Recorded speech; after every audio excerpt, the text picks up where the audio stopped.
What's going on, guys? I am back with another video.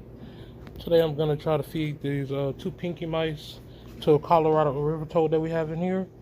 I'm also going to speak about a bearded dragon. In particular, it's going to be a translucent, no, it's a leatherback dunner. And I want to speak about different genes that kind of make it hard to distinguish other genes. So hang on for that. But right now, I think he's in this hole right here. Let me turn the flashlight on. I think he's in this hole right here, so I'm gonna dangle one of these mice in front here, see if I can get him to come out.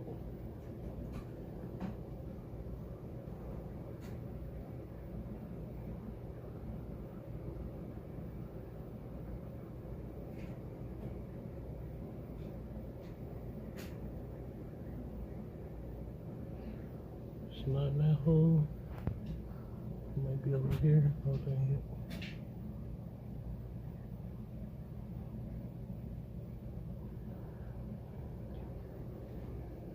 Let me try to locate him. He is right there. He's just facing the wrong way. Now he's right there.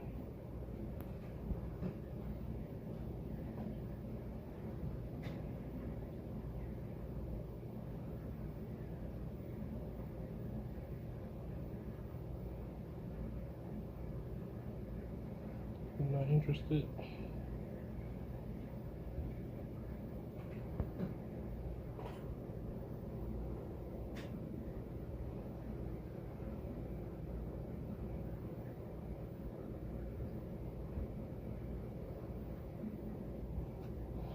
No, he's not interested. I'm gonna try one more time, and then if you don't get it, I'm gonna feed it to a albino Honduran milk snake that we have here.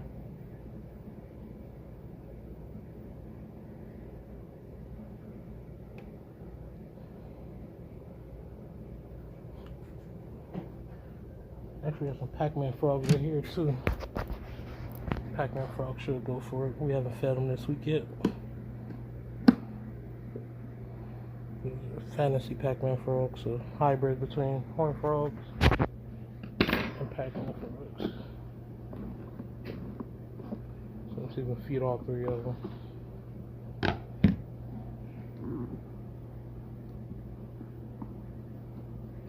If I can open up anything.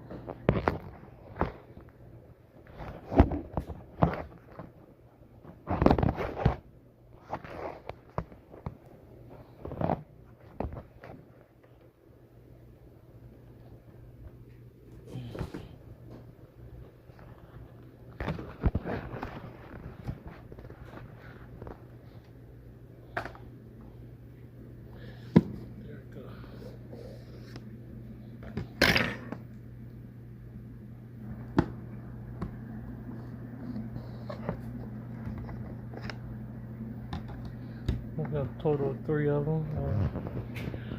One right there, one right here, and one right there hiding.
come back to that one.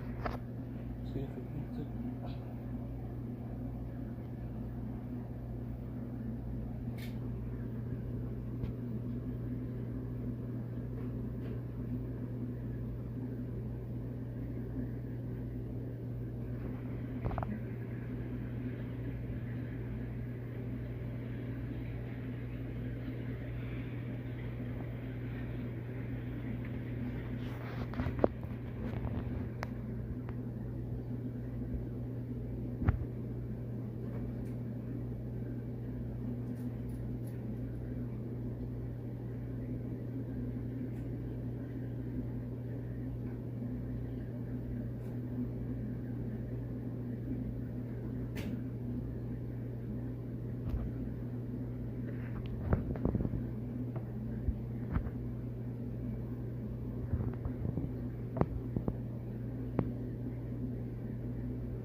I took the camera off this one and start eating more, so I tried to put it back on them.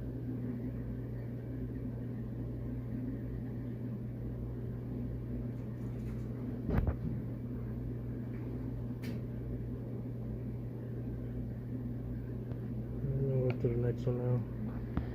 I'm gonna do it again, watch.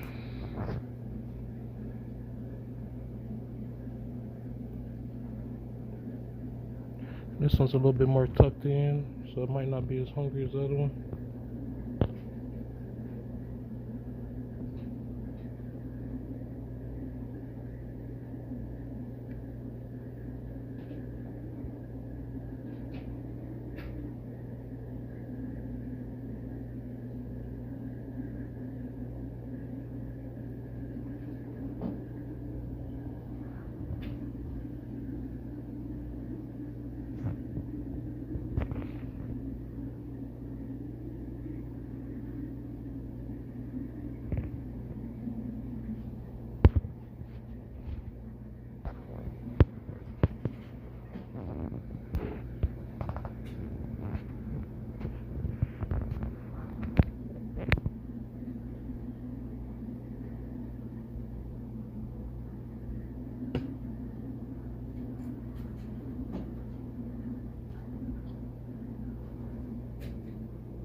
This one's a little bit more tucked in. I'm gonna try him again.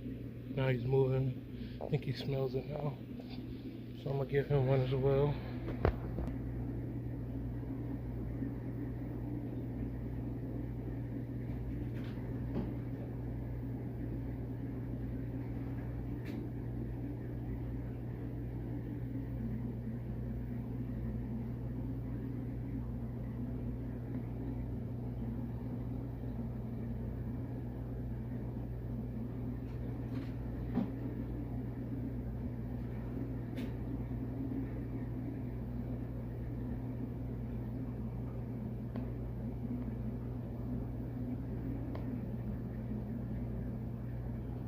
Well, he's not gonna eat today, but this one's almost done with his.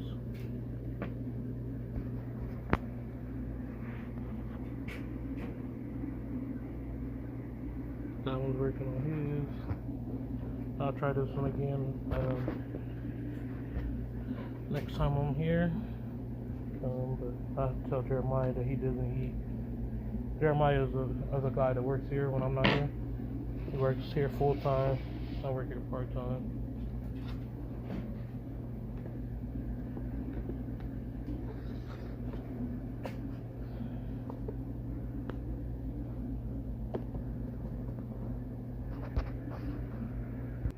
Alright, so I got them clothes back up, and I'm gonna go feed that Honduran milk snake that I was talking about. Since he didn't eat it, let me go wash this off, and then we'll feed it to the milk snake. Oh, it's a tangerine milk snake. I was saying Honduran. I think it is still Honduran. Honduran tangerine milk snake.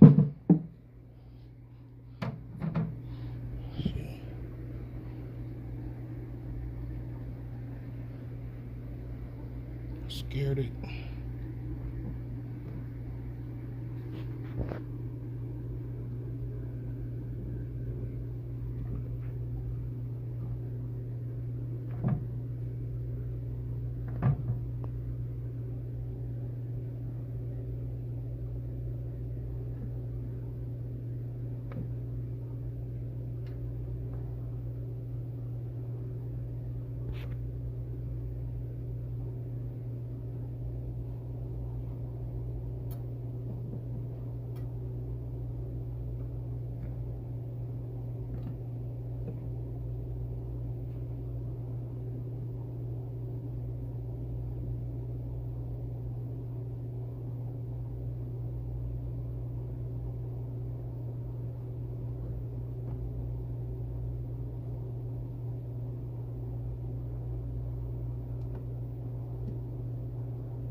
Almost.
This one's been defensive since we got it. Every time we feed it, it's a little game. I gotta make it bite it and hold on.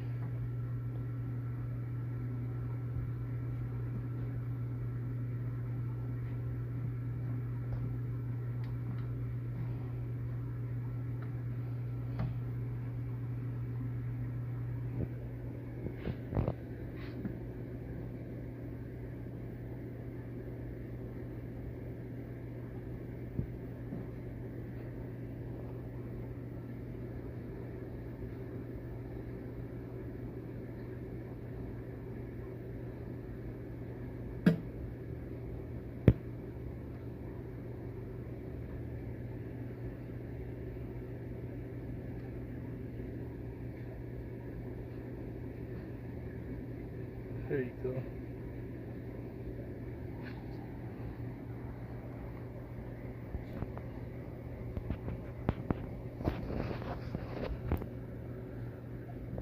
I'm actually give her 2 of them.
So I gave her 2 meals. They're pretty small, so I gave her 2.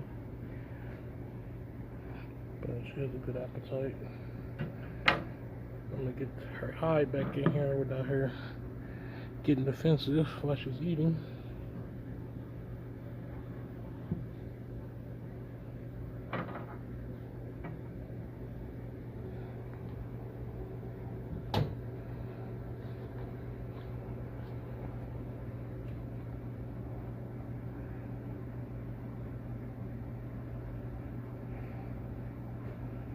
But yeah, so we fed the fantasy Pac-Man frogs and the Honduran milk snake with the attitude. So now we're gonna get to the bearded dragon and some of the genes that will um, mask other genes or make them hard to identify. I don't have all of them with me, so I'm just gonna show you the one that I have here at the store.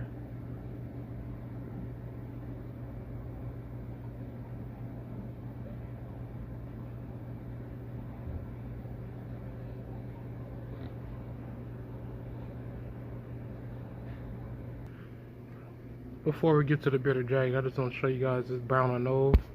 Yeah, these are super cheap and stuff like that, but look how beautiful this one is. Upside down right now.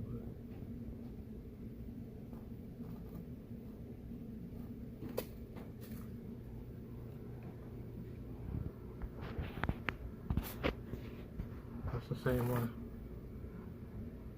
It looks so nice. Then there's one right there with a full stripe on his back. Then it's another one with like perfect X's on his back. Where are you?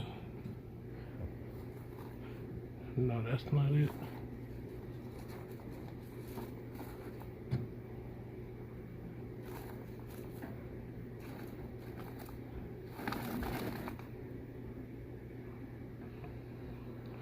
I can't see it right now. It might be up there in the crack. But there's one with perfect X's going down the back. But that's the male right there. It's super nice looking. That's a little male right next to him. But then we have that.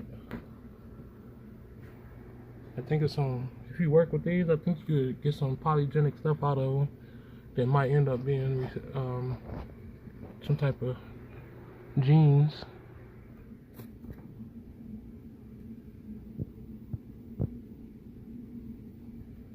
You work with stripes, then where is that one?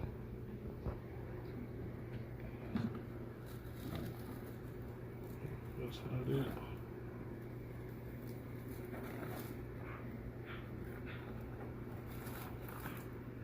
Oh, look at the stripe on that one. Dang. That's super nice.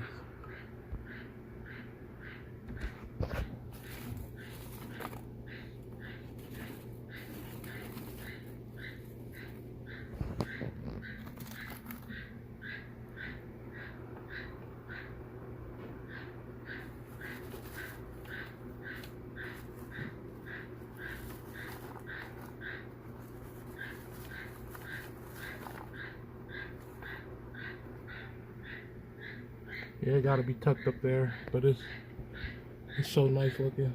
And I'm gonna play with them a little bit to see if I can get that one out off camera, and then if I get it out, I'll turn the camera back on, and then we get into the bearded dragon after that. I really want to show you guys. All right, I got it. Found it right there. Look at the perfect pattern on his back. Go all the way through the tail.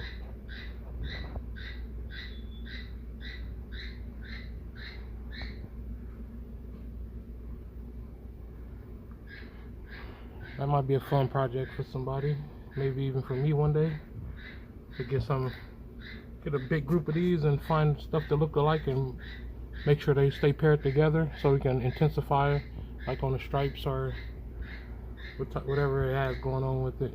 But I have to show you guys that, and now we can get to that bearded dragon.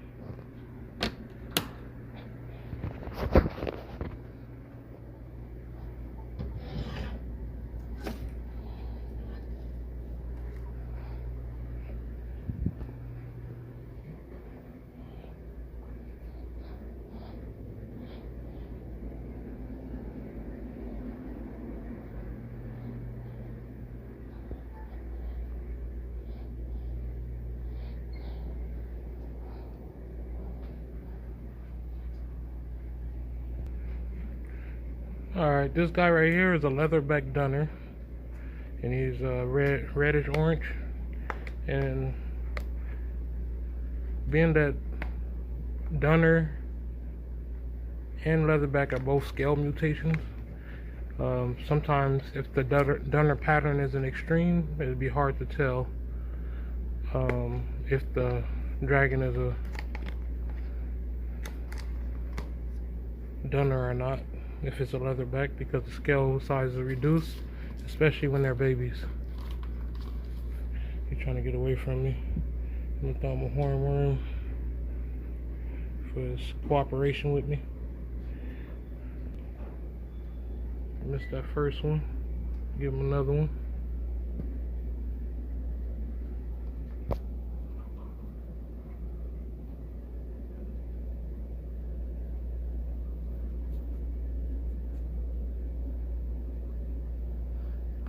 But yeah, being that he's a Dunner, like right now you can't really see the Dunner pattern because he's red. Probably when he's a baby you can see the Dunner pattern a lot.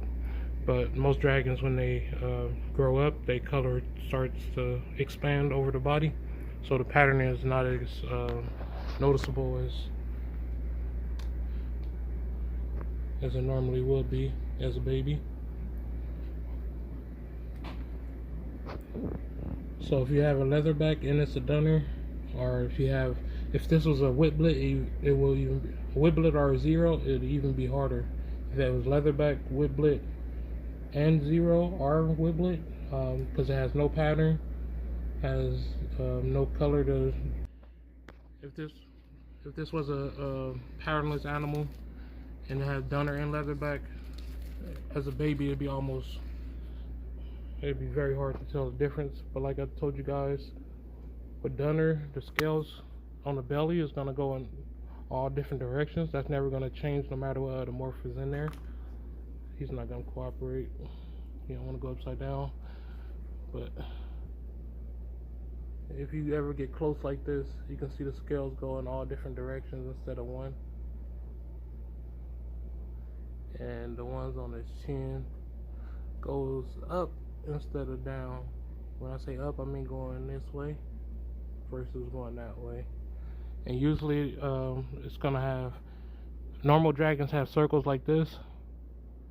What the Dunner gene do is break that all up, so it usually bring that down, and they'll usually have some type of barring going in this direction.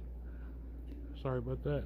Normal dragons have like circles, oscillated circles on them like this going down, and then when it had a Dunner gene in it, it blow those out, so those ones get dropped down. It seems like it get dropped down right here, and they get stretched down here. It'd be like barring right here.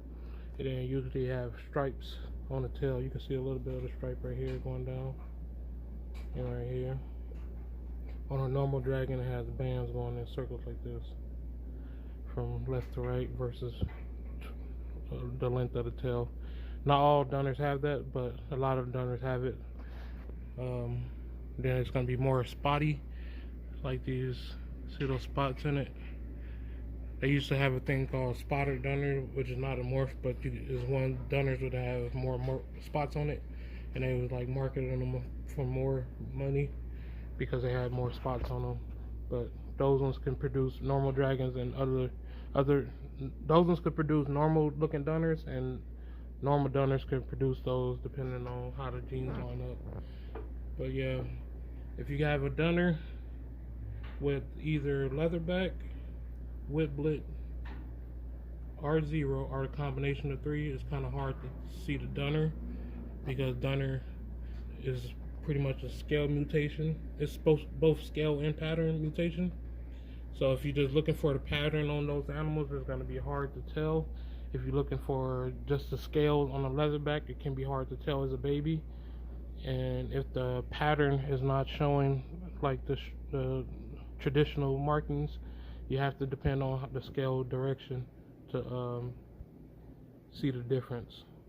You can have dragons in the same clutch. One of them look like a normal dragon, but if you look close, the Dunner scalation is there. Then you have one that's like super striped, have all the traditional markings of a Dunner. It can have like a stripe going all the way down the tail from the back. It can have the barring on the side. It can have what else? Yeah, the spots You can have all that, and then in the same clutch you have one that look normal, but it's a donor as well. You have to look at the scale. So the number one way to tell a donor is looking at the scale directions, because sometimes the pattern is not visible, especially when they're adults. And the scales is hard to tell when they're babies, but if you look close enough, you can see it. But I just wanted to show you guys that. Came up in a conversation again with a different subscriber, and thought I'd make it into a video and also add in some feeding of some of the animals here at the shop. But I hope you guys enjoyed this video. Give him another blue worm over here. Oh, he caught a. Gotcha. Here.